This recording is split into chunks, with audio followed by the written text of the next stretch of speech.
Si vous aimez le football, et vous voulez aider la chaîne à grandir, laissez un like et abonnez-vous.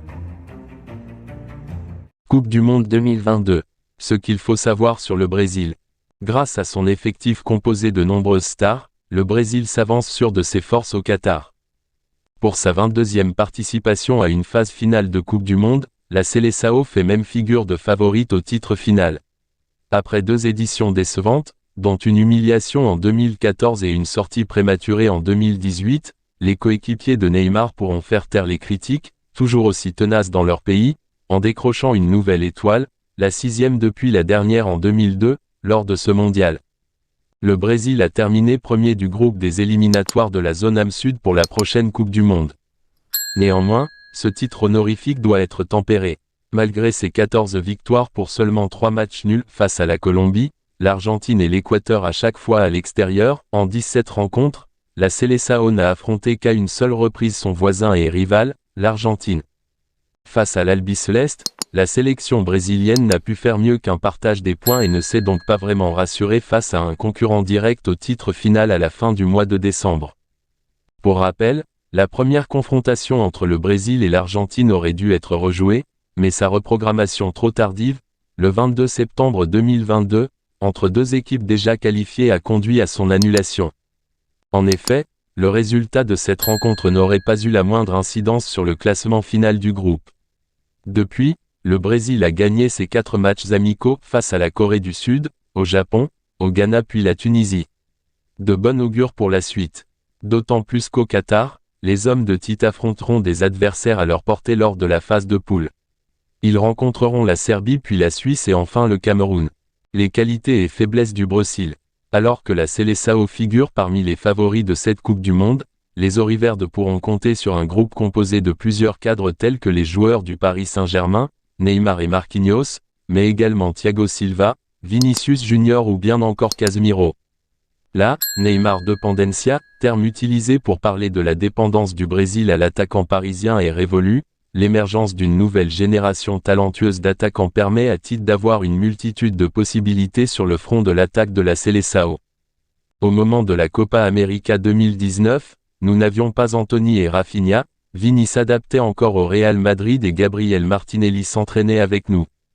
Maintenant, cette génération est vraiment arrivée et wow! C'est la progression de ces joueurs qui nous a permis de jouer avec 5 joueurs offensifs en même temps, déclarait d'ailleurs à ce sujet le sélectionneur Auriverde. Ajoutons à cette armada des joueurs comme Richarlison et Lucas Paquetá, qui en sont à leur première Coupe du Monde, pour mieux saisir la puissance offensive qui se dégage de la sélection brésilienne. Une pléthore de stars tout bonnement impressionnante. D'autant plus que les joueurs brésiliens évoluent dans les meilleurs clubs de la planète et ces derniers voudront faire oublier l'humiliation subie contre l'Allemagne en 2014 à domicile lors du dernier carré puis l'échec, moins retentissant mais tout aussi fatidique, face à la Belgique, 2-1, en quart de finale du mondial russe. La victoire lors de la Copa América 2019 reste le seul trophée que les hommes de Tite ont soulevé depuis 2007. Une éternité pour la sélection la plus titrée, 5 Coupes du Monde remportées, dont la dernière en 2002. Autre motif d'inquiétude, le niveau de la défense brésilienne est remis en question. Outre Marquinhos, les autres défenseurs ne sont pas au meilleur de leur forme actuellement. Thiago Silva et Dani Alves sont sur la pente descendante tandis que les Turinois Danilo et Alex Sandro n'ont pas retrouvé leur meilleur niveau. Le spectre d'une nouvelle désillusion rôde au-dessus de la sélection brésilienne même si la plupart des signaux sont actuellement au vert.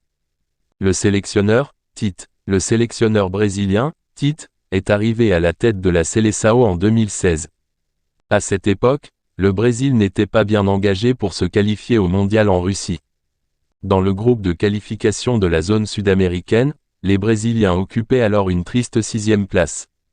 7 victoires consécutives plus tard, ils étaient les premiers à se qualifier pour la dernière Coupe du Monde. Malheureusement, la suite n'était pas tout aussi idyllique et le Brésil se faisait sortir par la Belgique en quart de finale, bien trop tôt pour en tirer de bonnes conclusions. Depuis, le Brésil a remporté la Copa América sous ses ordres en 2019. Une première depuis 12 ans et son dernier succès dans la compétition. La défaite face à l'Argentine, par contre, lors de la précédente édition, n'a pas rassuré le peuple brésilien en quête du titre suprême depuis 2002. Une certaine pression pèse sur les épaules de Tite qui déclarait d'ailleurs dernièrement mes nuits sont agitées, je mets des coups de pied à ma femme, je me réveille parfois à 4 heures du matin, l'adrénaline monte. La star, Neymar. Pour sa 3e participation à une phase finale de Coupe du Monde, Neymar aura à cœur de sortir le grand jeu. Sur la plus grande et belle scène, le Parisien nourrit un certain sentiment d'inachevé. Lors du Mondial 2014 à domicile, l'ancien Barcelonais s'est blessé contre la Colombie en quart de finale et il n'a pas participé à l'humiliation face à l'Allemagne, 7-1. Tandis qu'en Russie, il y a 4 ans, même si l'international auriverde a certes bien joué, la défaite face à la Belgique en quart de finale était trop précoce pour se réjouir de sa performance globale. Néanmoins, le Brésilien aborde cette nouvelle campagne avec une certaine sérénité, malgré son soutien assumé à Jair Bolsonaro lors des dernières présidentielles au Brésil et les réactions que cela a engendrées, grâce notamment à ses performances sur le terrain avec le Paris Saint-Germain cette saison, bien loin de celle de l'année dernière.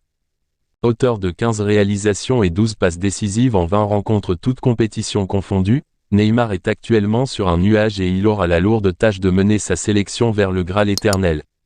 L'attraction, Vinicius. Ayant grandi dans les favelas en face de la baie de Rio de Janeiro, Vinicius Junior a déménagé chez son oncle à Rio pour vivre plus près du Nid du Vautour, le centre d'entraînement du club mythique de Flamengo. À 18 ans, après avoir été la révélation du club brésilien, le joueur part pour le Real Madrid.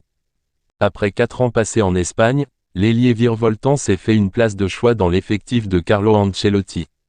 Le joueur de 22 ans a notamment marqué de son empreinte la précédente finale de la Ligue des Champions, durant laquelle il a marqué le but de la victoire.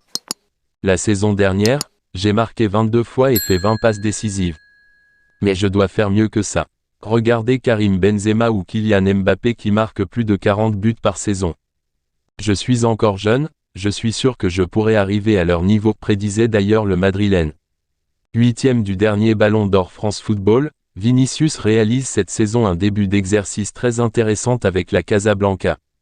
Avec 10 buts et 5 passes décisives en 21 rencontres toutes compétitions confondues, le Brésilien continue de se montrer régulièrement décisif avec les merengues.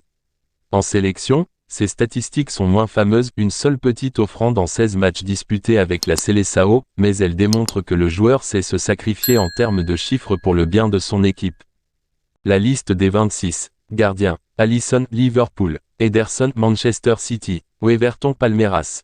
Défenseur. Dani Alves, Puma. Danilo, Juventus. Alex Tel, Séville. Alex Sandro, Juventus. Gleison Bremer, Juventus. Eder Militao, Real Madrid. Marquinhos, PSG. Thiago Silva, Chelsea. Milieu. Bruno Guimaraes, Newcastle. Casemiro, Manchester United. Everton, Ribeiro, Flamengo. Fabinho, Liverpool. Fred, Manchester United. Lucas Paquetá, West Ham. Attaquant. Anthony, Manchester United. Gabriel Jesus, Arsenal. Gabriel Martinelli, Arsenal. Neymar, PSG. Pedro, Flamengo. Rafinha, Barça. Rodrigo, Real Madrid. Richarlison, Tottenham. Vinicius Junior, Real Madrid. Merci d'avoir regardé cette vidéo, n'oubliez pas de vous abonner.